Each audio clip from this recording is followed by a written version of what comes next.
Shalom, queridos, estamos hoje aí na nossa aula de número 3 e vamos dar continuidade à questão da cristologia, né, que nós estamos falando aí, é a respeito da pessoa de Jesus Cristo.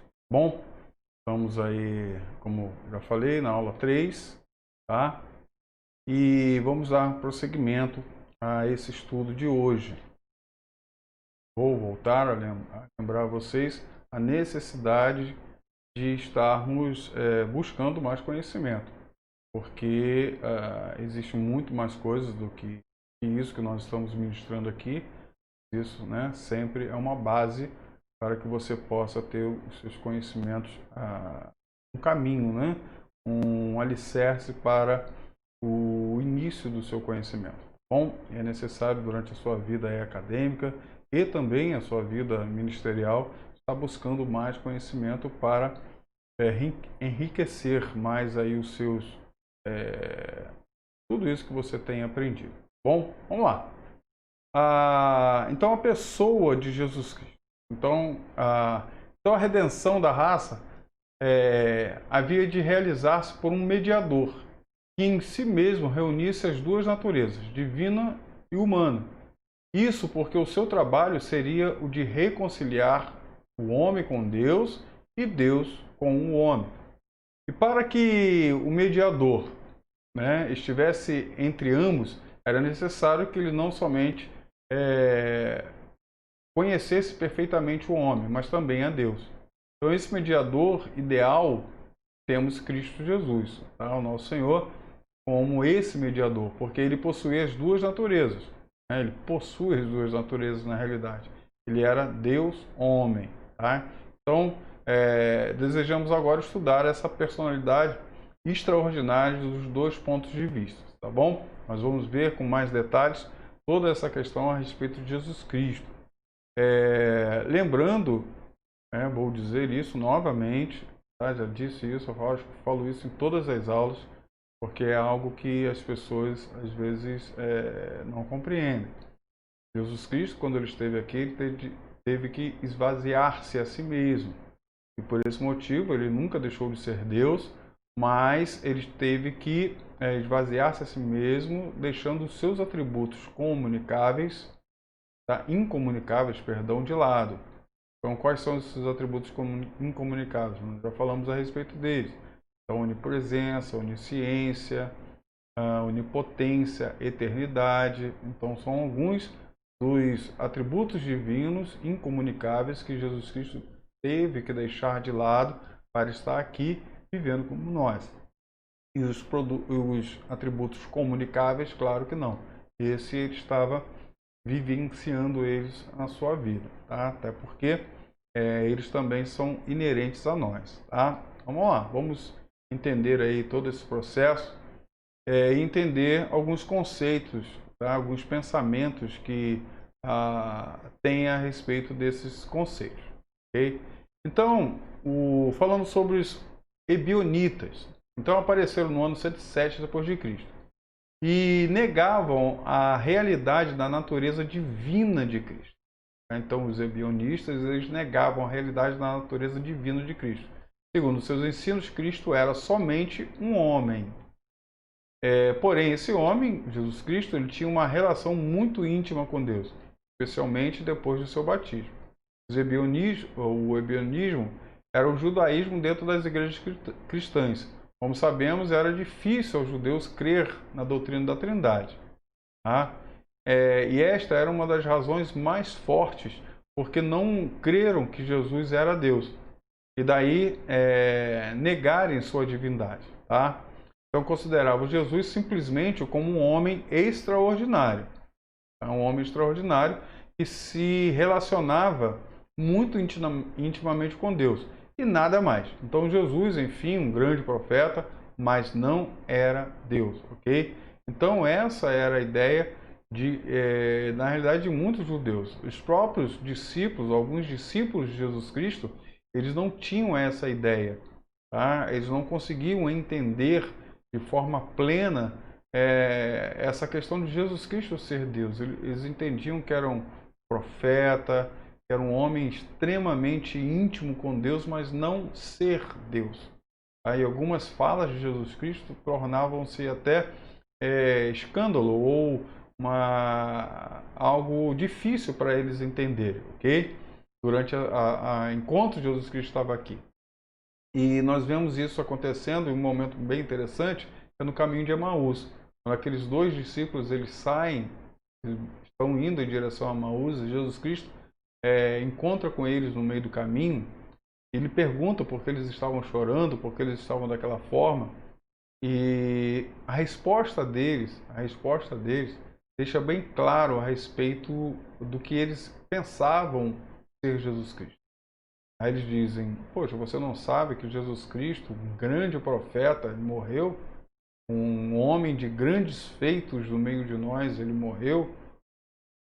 Então essa era a ideia que eles tinham, que Jesus Cristo era um profeta, que era um homem de grandes feitos, mas não Deus. E isso também valia para os outros discípulos. Tanto que quando Jesus Cristo chega até Tomé, né, naquele momento onde todos estavam reunidos, Tomé não na primeira vez, mas logo depois, ele então, nesse momento, ele se ajoelha, joga aos pés de Jesus, depois de ver sua mão furada, seu lado ferido, ele se joga aos pés de Jesus, aí sim ele declara, Senhor meu e Deus meu. Okay?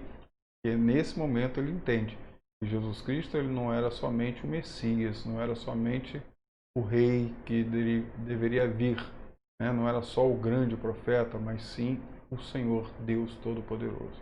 Tá? Senhor meu e Deus meu. Essa é a palavra. Os ebionitas, eles não acreditavam. Tá? Então, na igreja cristã, principalmente aí no primeiro século, era algo muito difícil. Tá? Século zero, né? Depois, a partir do primeiro século, era algo muito difícil, principalmente para Paulo. Porque Paulo, ele chegava, ministrava as igrejas, começava a abrir igrejas, ministrava, ensinava lá. E quando ele saía, alguns desses ebionitas, eles vinham e entravam na igreja e começavam a trazer ensinamentos contrários aos ensinamentos paulinos, né? Até com relação à própria Trindade. Tá bom? Vamos lá, vamos seguir. Nós temos também os docetas. Então, outro pensamento a respeito da pessoa de Jesus Cristo. Então, essa palavra vem do grego doketes, de doken, que significa parecer, crer numa aparência, etc. Então, os docetas apareceram no ano 70 da era cristã e existiram aproximadamente até o ano 170. Então, eles negavam a humanidade de Cristo. Então, diferentes dos ebionitas, os docetas, eles negavam a humanidade de Cristo. Okay? Então, os ebionitas negavam a divindade e os docetas negavam a humanidade. Então, segundo a filosofia dos docetas, coisas materiais eram, por natureza, mais. O mal residia na matéria. E visto que Jesus não tinha pecado, logo não tinha também corpo material. Deu para entender a lógica deles? Tá? Então, para eles, o mal residia na matéria. Então, como Jesus Cristo, ele não tinha... como Jesus Cristo, sendo Deus, como o Senhor, ele poderia ter matéria, se a matéria é má. Okay? Então, se Jesus Cristo ele tivesse matéria, ele também seria mau. Então, visto que Jesus não tinha pecado, logo não tinha corpo material. Então, era a ideia que eles tinham. Para os docetas, toda a matéria era corrupta. Era a sede do pecado e do mal. Jesus não podia ter corpo material, porque ele era, né, inteiramente puro. Desculpe aí pela escrita aí que houve um errinho, tá? Então, primeiramente puro, tá? Inteiramente puro. Então, julgavam por isso que o corpo de Jesus era aparente, não real. Tá? Era um holograma, era alguma coisa assim que eles achavam, né, com relação a Jesus. Então, os docetas negavam, portanto, a humanidade de Jesus. Esta doutrina não era mais que a filosofia grega e pagã que se introduzia na Igreja de Cristo. Tá? Então, essas doutrinas também foram colocadas, e os pais da igreja, queridos, tiveram muito trabalho para que essas questões todas fossem colocadas. Por esse motivo, foi necessário criar-se, né, o credo, né, o credo apostólico logo no início, para realmente combater essas heresias que estavam entrando na igreja. Então foi necessário criar o credo, né, o credo apostólico logo de início, né, inicial, para que esse credo ele desse base realmente ao cristianismo, que eu creio. Então, no cristianismo ele fala, né, que Jesus Cristo, ele era Deus e homem, né? E ele é da mesma substância, da mesma essência do Deus, né? Do Deus Pai. E Deus Pai, Deus Filho e Espírito Santo, da mesma essência. Então, o credo apostólico ele fala a respeito da Trindade e colocando Jesus Cristo da forma que ele realmente era.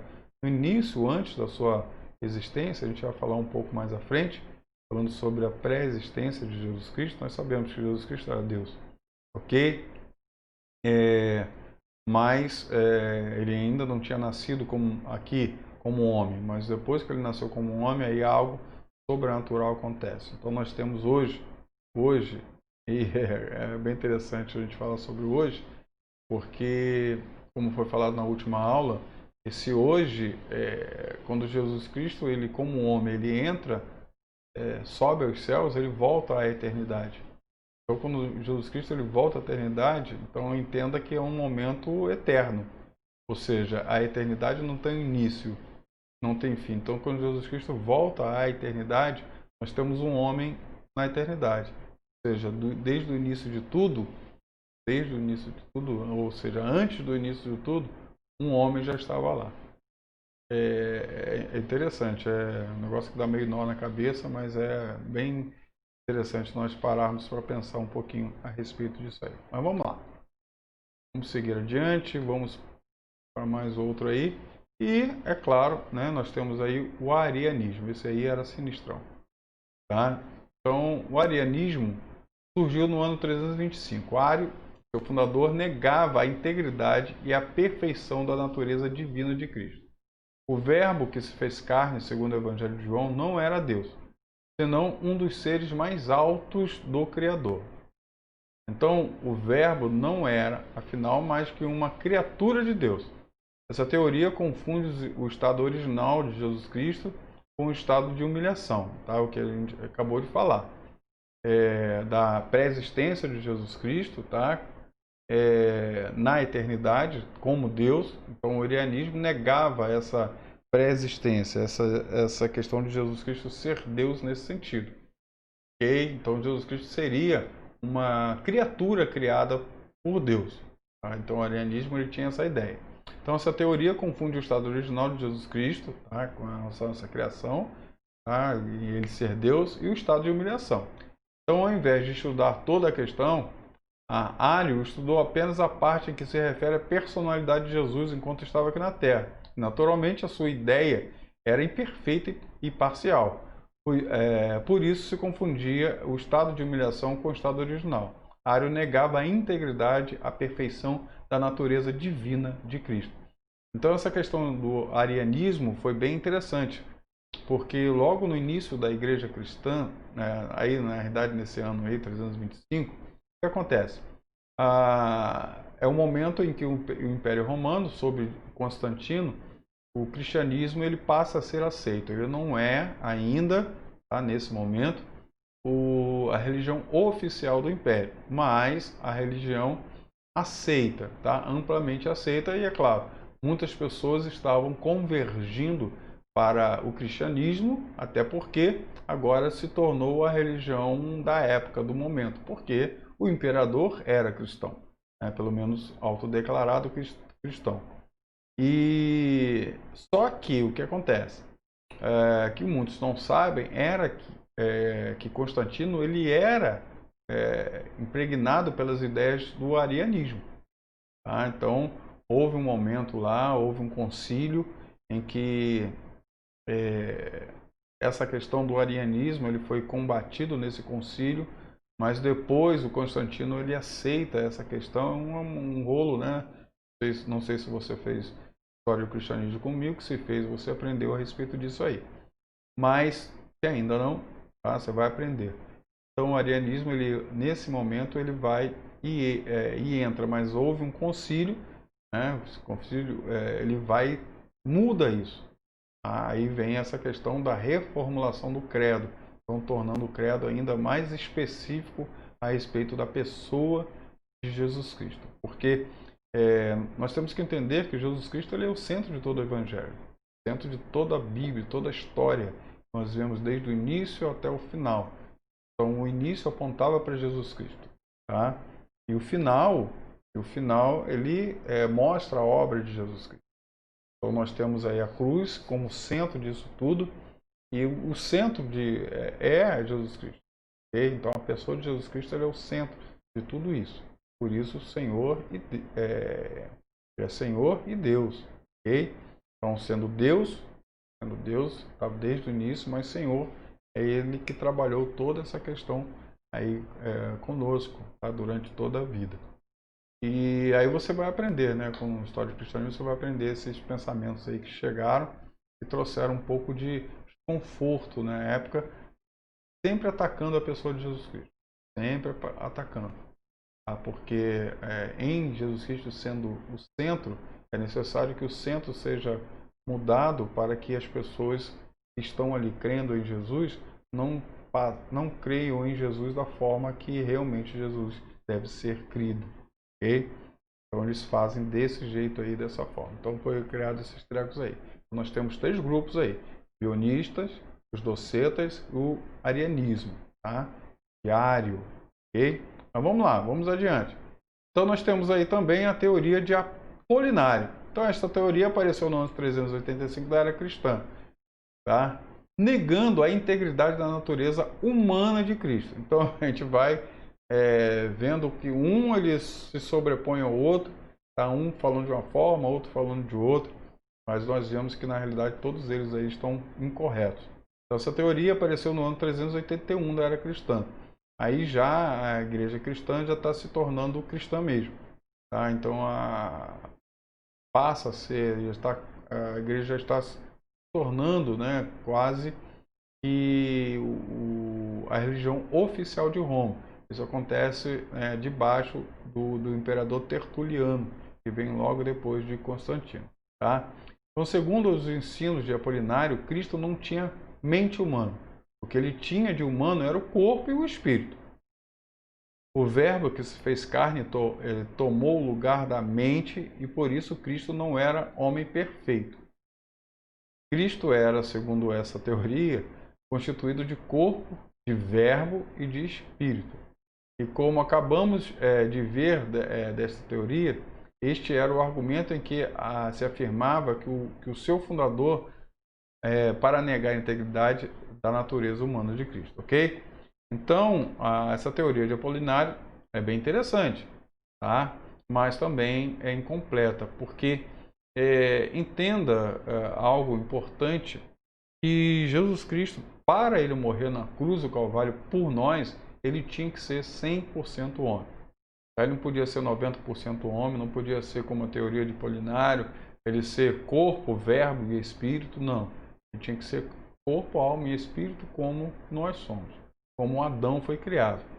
Então Adão foi criado de um jeito, Jesus Cristo, na realidade, quando ele veio aqui sobre a face da terra, quando ele estava aqui, né, ele, de uma certa forma, ele é o segundo Adão, vamos dizer assim, tá? Então, a mesma situação, né, quase a mesma, né, situação que Jesus Cristo ele tinha. Ele nasce já não com a questão do pecado original. Jesus não tem esse pecado original, que é o pecado da raça humana, né, que todo ser humano ele nasce corrompido, todo ser humano ele nasce com seu espírito longe de Deus, tá? Não conseguindo ter contato com aquilo que é divino. Por isso, tá, que é necessário nascer de novo. E se não fosse assim, não era necessário Jesus Cristo ter morrido na cruz por nós. Era somente nós entendermos que somos assim, pedimos perdão e pronto. Não. Mas era necessário que houvesse essa morte. Tá? para satisfazer todos os desejos, todos os itens da lei que o Senhor próprio Deus estabeleceu. Então Jesus Cristo ele morre na cruz do Calvário por nós, tá? Se entregando por nós, e através dessa entrega ele refaz o caminho todo. Ele faz o caminho todo. Então, vamos ver se tem a oportunidade para a gente falar sobre isso, né? Sobre esse caminho de volta de Jesus Cristo. Mas então essa teoria ela nega a humanidade perfeita de Jesus Cristo, né? O ser humano 100% de Jesus Cristo.